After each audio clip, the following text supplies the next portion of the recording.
ਬੰਦ ਹਨ ਕਬੀਰ ਸਾਹਿਬ ਨੇ ਲਿਖੇ ਤੇ ਇੱਕ ਐਡੀਸ਼ਨਲ ਬੰਦ ਗੁਰੂ ਅਰਜਨ ਸਾਹਿਬ ਸੱਚੇ ਪਾਤਸ਼ਾਹ ਨੇ ਬਖਸ਼ਿਸ਼ ਕੀਤੀ ਹੈ ਨਾਲ ਰਲਾਏ ਲਿਖਿਆ ਮਹਲਾ ਪੰਜਵਾਂ। ਸੋ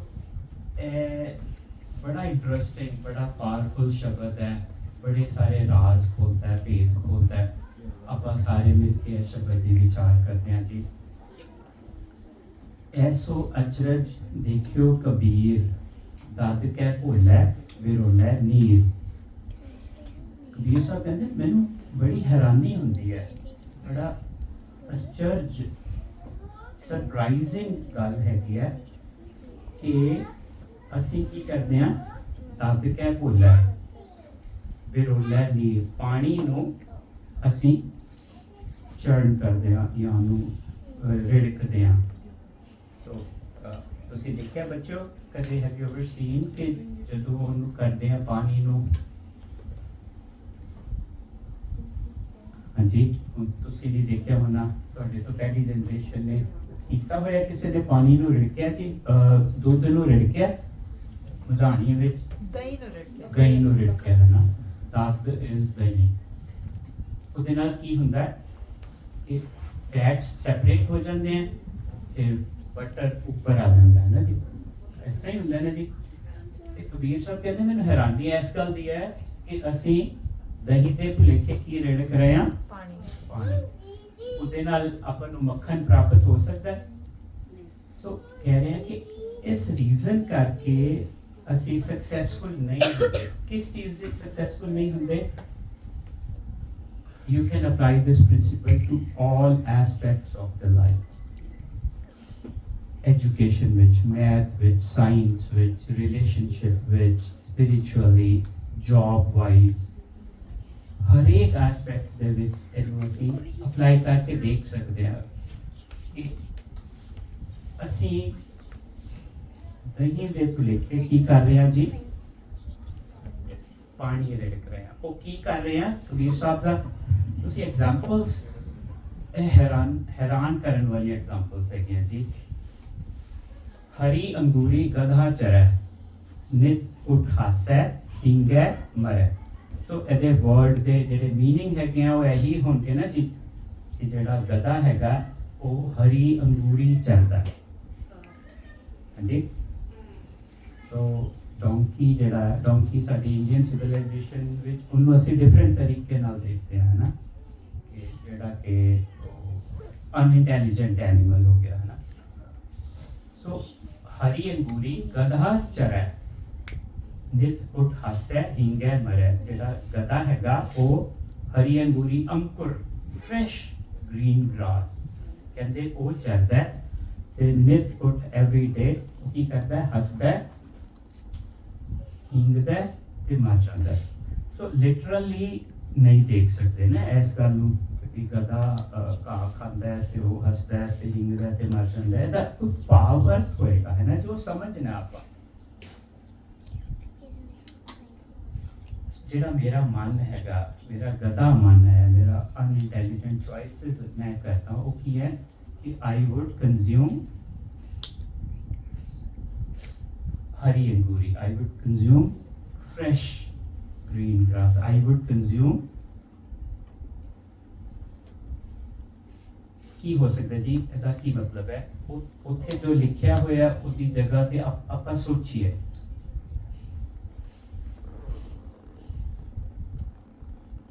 Superficial things which very nice, superficial ਚੀਜ਼ਾਂ ਨਵੀਂ ਨਿਊਨੈਸ ਹੈਗੀ ਨਾ, ਅੰਗੂਰੀ ਹਰਾ ਘਾਹ ਜਿਹੜਾ it is newness, it is a new idea. So ਜਦੋਂ ਸਾਨੂੰ ਕੋਈ ਨਵਾਂ ਆਈਡੀਆ ਮਿਲਦਾ ਹੈ ਤੇ ਉਦੋਂ ਅਸੀਂ ਕੀ ਕਰਦੇ ਹਾਂ? Are we comfortable with anything unconventional? We resent it, we push it away. So this is my mind, my donkey mind that would reject any new idea, would destroy, would dismiss any new idea.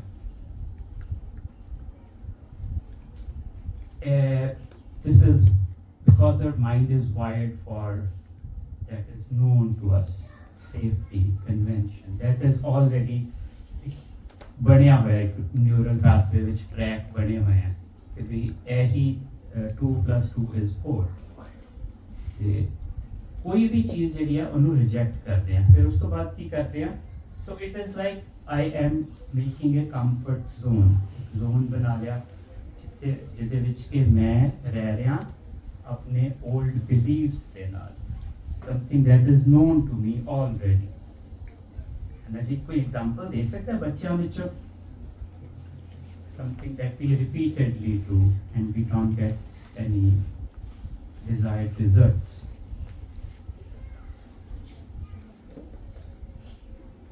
Anji Babe if you're at basketball practice then you stop for a while but you get faster but then when you're doing the drills you're going to think that you have to go the same speed that you had when you left but very nice ਕੁਝ ਵੀ basketball ਅਸੀਂ ਸਿੱਖ ਰਹੇ ਹਾਂ ਪਰ ਉਹੀ ਚੀਜ਼ repeat ਕਰੀ ਜਾਈਏ ਹੈ ਜਿਹੜੀ ਆਉਂਦੀ ਹੈ ਤੇ ਉਸ ਤੋਂ ਬਾਅਦ I am not even trying to get come out of my comfort zone ਗਰੀਬ ਸਿੰਘ ਕਿੰਨਾ ਸੋਹਣਾ ਤਬਲਾ ਵਜਾਉਂਦਾ ਹੈ ਨਾ ਜਦੋਂ ਕੋਈ ਨਵੀਂ ਤਾਲ ਸਿੱਖਦੇ ਹੋ ਇਜ਼ ਇਟ ਹਾਰਡ ਉਹਦੀ ਪ੍ਰੈਕਟਿਸ ਕਰਨੀ ਪੈਂਦੀ ਹੈ ਨਾ ਡਰ ਵੀ ਲੱਗਦਾ ਹੈ ਨਾ ਵਜਾਉਣ ਲੱਗਿਆ ਤੇ ਜੇ ਅਸੀਂ ਸਟਕ ਹੋ ਜਾਈਏ ਤੇ ਫਿਰ ਕੀ ਹੋਏਗਾ I am resenting any new idea and I am not growing.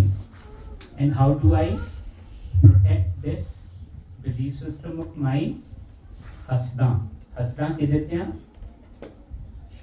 जे कोई नवा आइडिया मैंने प्रेजेंट किया जाए तो I am gonna mock Hasda मैं दूसरे आते and second हिंगदा दा की मतलब है जी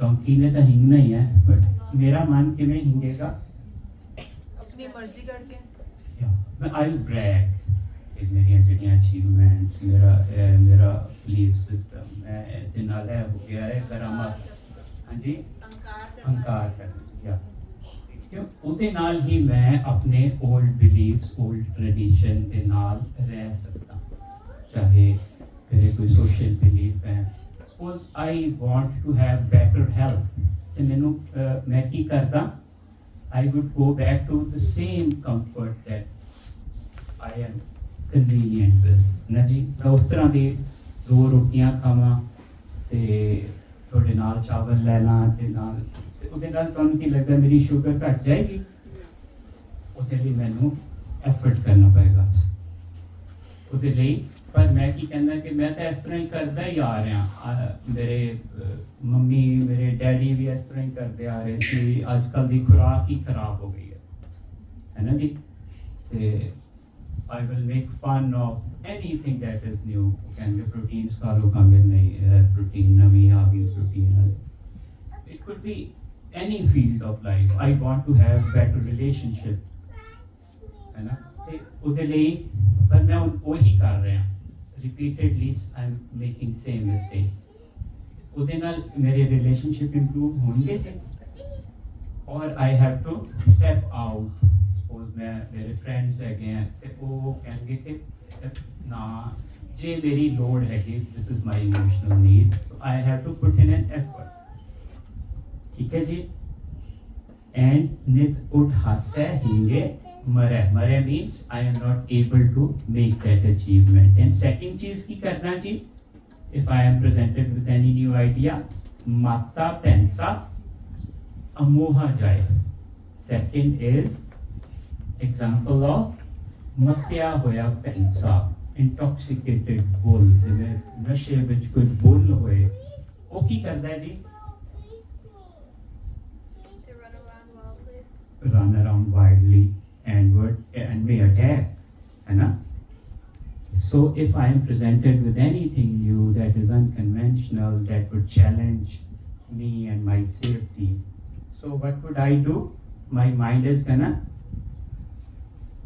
run like a uncontrolled bull intoxicated bull and kud चरना का जड़ी fresh का new idea new destroy करना पहली एग्जांपल सी donkey second is bull but दोनों दी अप्रोच डिफरेंट है एग्रेशन दे नाल ਗੁਰਦੁਆਰਿਆਂ ਵਿੱਚ ਅਸੀਂ ਦੇਖਦੇ ਹਾਂ ਕਿ ਕੋਈ ਪ੍ਰਚਾਰਕ ਆਏ ਜਿਹੜਾ ਸਾਨੂੰ ਨਾ ਪਸੰਦ ਹੋਏ ਤਾਂ ਅਸੀਂ ਕੀ ਕਰਦੇ ਹਾਂ,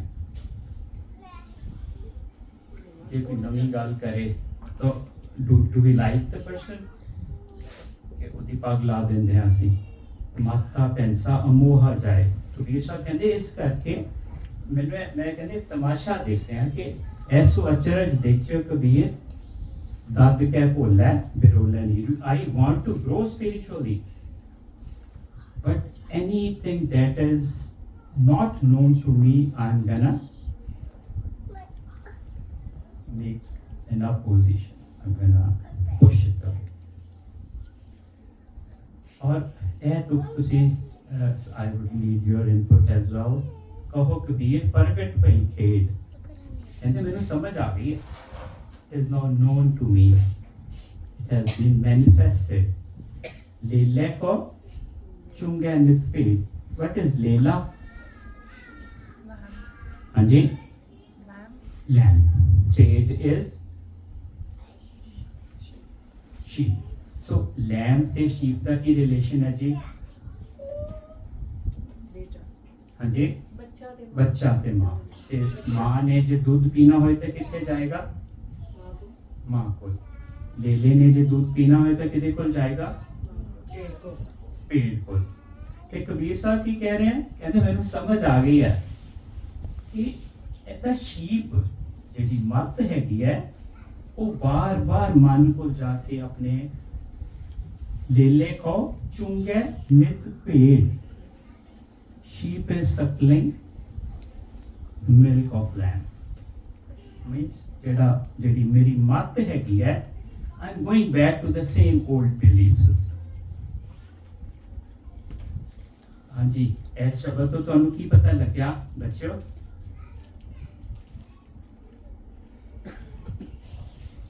that we are not making progress because we have aversion to newness। ਇੱਕ ਬੰਦੇ ਨੇ ਗੱਲ ਬੜੀ ਸੋਹਣੀ ਕੀਤੀ, ਕਹਿੰਦਾ ਕਿ ਜਦੋਂ ਕੋਈ ਗੱਲ ਦੂਸਰੀ ਵਾਰੀ ਕਹੀ ਜਾਏ ਨਾ then we are okay with it, ਪਰ ਪਹਿਲੀ ਵਾਰੀ ਨਹੀਂ ਅਸੀਂ ਸੁਣ ਸਕਦੇ। ਪਹਿਲੀ ਵਾਰੀ ਕਰਨੀ ਤਾਂ ਪੈਗੀ ਨਾ ਗੱਲ, ਪਰ ਜਿੰਨੇ ਵੀ ਕੀਤੀ ਹੈ ਗੁਰੂ ਨਾਨਕ ਨੇ, ਕਬੀਰ ਸਾਹਿਬ ਨੇ, ਜਿਹੜੇ ਵੀ ਹੋਰ ਮਹਾਂਪੁਰਖ ਹੋਏ ਸਾਰਿਆਂ ਨੂੰ ਅਸੀਂ ਕੀ ਕੀਤਾ? ਪ੍ਰੈਜ਼ੈਂਟ ਕੀਤਾ, which is okay। ਪਰ ਕਬੀਰ ਸਾਹਿਬ ਸਾਨੂੰ ਇਹ ਟੂਲ ਦੇ ਰਹੇ ਹਨ ਕਿ ਆਪਾਂ ਕੋਸ਼ਿਸ਼ ਕਰੀਏ ਕਿ we shouldn't be going back to the lamb। ਮਨ ਦੇ ਕੋਲ ਜਾ ਕੇ we shouldn't be constantly, we shouldn't be seeking something that is known to me, rejecting anything that is new। और ਹੁਣ ਇਹ ਵਾਲੀ ਆਪਾਂ ਸ਼ਬਦ ਦੀਆਂ ਚਾਰ ਬੰਦ ਅਸੀਂ ਡਿਸਕਸ ਕੀਤੇ हैं, ਇੱਕ ਰਹਾਉ ਦੇ ਤੇ ਬਾਕੀ ਤਿੰਨ ਹੋਰ। ਤੇ ਗੁਰੂ ਅਰਜਨ ਸਾਹਿਬ ਨੇ ਇਹ ਗੱਲ ਕਿਉਂ ਲਿਖੀ?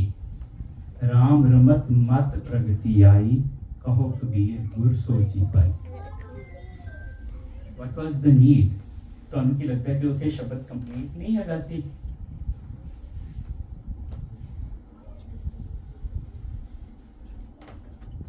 ਹਾਂਜੀ, ਸੋ ਜਦੋਂ ਰਿਸਰਚ ਪੇਪਰ ਲਿਖਦੇ ਆ ਨਾ ਤੇ ਐਂਡ ਤੇ ਕੁਝ ਉਹਦੇ ਨੋਟ ਲਿਖ ਦਿੰਦੇ ਆ ਕਿ ਹੋਰ ਵੀ ਰਿਸਰਚ ਕਰਦੇ ਰਹੋ, ਹੈ ਨਾ ਜੀ? ਕਿਵੇਂ ਕਰਦੇ ਹੋ, ਕੀ ਲਿਖਦੇ ਹੋ ਤੁਸੀਂ ਰਿਸਰਚ ਪੇਪਰ ਦੇ ਐਂਡ ਤੇ? ਕਿ ਇਹਨੂੰ ਰਿਸਰਚ ਕਰਦੇ ਰਹੀਏ।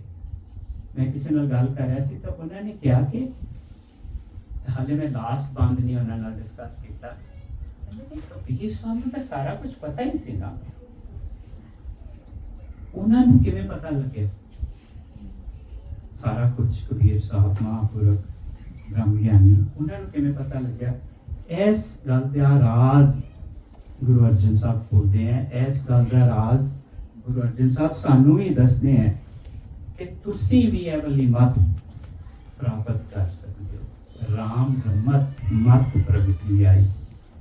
ਰਾਮ ਰਮਤ, ਰਮਤਾ ਜੋ ਕਿ ਕੀ ਹੁੰਦਾ ਹੈ ਜੀ?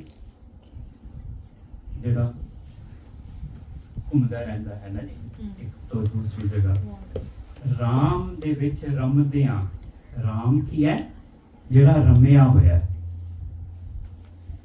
ਉਹਦੇ ਵਿੱਚ ਵਿਚਰਦਿਆਂ ਕੀ ਹੋਏਗਾ ਜੀ? ਸਾਨੂੰ ਕੀ ਪ੍ਰਾਪਤ ਹੋ ਸਕਦਾ ਹੈ? ਇਹ ਮਤ ਪ੍ਰਗਟੀ ਸਾਡੇ ਅੰਦਰ ਵੀ ਪ੍ਰਗਟ ਸਕਦੀ ਹੈ।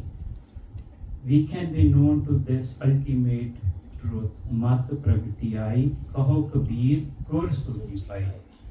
ਇਹ ਸਾਰੇ ਲੋਕਾਂ ਦੇ ਵਿੱਚ ਵਿਚਰਦਿਆਂ ਆਪਣੇ ਆਪ ਦੇ ਇਹ ਗੁਰੂ ਸਾਹਿਬ ਦੀ ਬਾਣੀ ਦੇ ਨਾਲ ਆਪਣੀ ਅੱਖਾਂ ਖੁੱਲੀਆਂ ਰੱਖ ਕੇ, ਔਰ साड़ी रुपिंदर बैठी है, रुपिंदर ने मेरे ख्याल अनगिनती रिसर्च पेपर लिखे हैं। So what do you mention at the end of every research paper?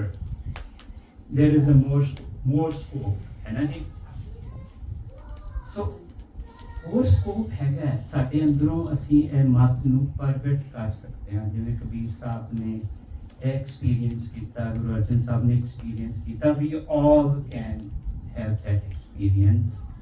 So ਆਪਾਂ ਕੋਸ਼ਿਸ਼ ਕਰੀਏ ਕਿ ਜਦੋਂ ਨਿਊਨੈਸ, ਨਵੀਂ ਕੋਈ ਗੱਲ ਹੋਏ, ਅਨਕਨਵੈਨਸ਼ਨਲ ਹੋਏ, ਉਹਨੂੰ ਰੈਜ਼ਿਸਟ ਕਰਨਾ ਹੀ ਹੈ।